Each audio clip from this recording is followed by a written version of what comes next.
Dans ce tuto, nous allons voir comment réaliser une IHM, une interface homme-machine, qui permet de piloter une Dell depuis un switch ou un interrupteur.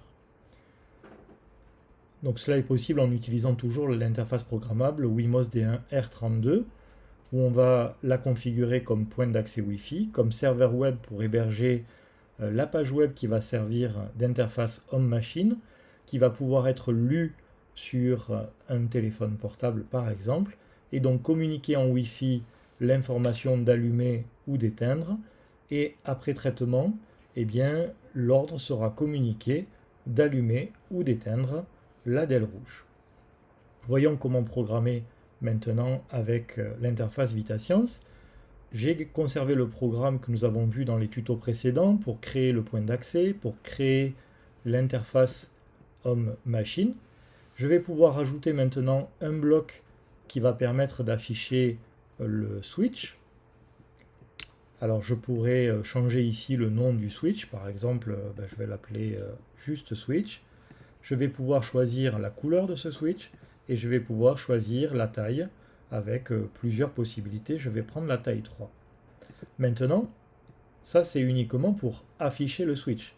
Il faut que je réalise la partie du programme qui va dire que si le switch est activé, alors la Dell doit s'allumer, sinon elle doit s'éteindre. Je vais donc aller dans mes blocs de logique que je vais rajouter en dessous, attention, de l'interface homme-machine. Alors je vais plutôt faire l'inverse pour l'affichage comme ceci.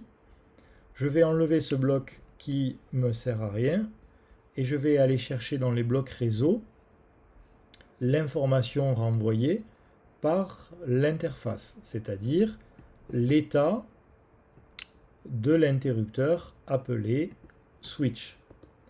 Alors, si l'état de l'interrupteur implicitement il est égal à 1, alors qu'est-ce que je dois faire? Je dois allumer la Dell et vous vous rappelez comment on fait.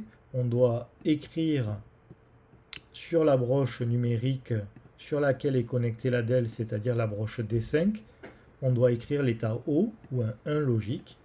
Sinon, on doit faire un état bas.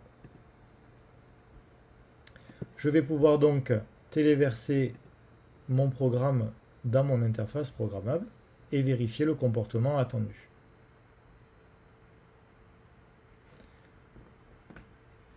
Je peux donc maintenant, avec mon téléphone, me connecter sur le réseau SNT, me connecter sur l'interface Home-Machine, je vois apparaître un switch, et lorsque je clique sur le switch, ma Dell s'allume ou s'éteint.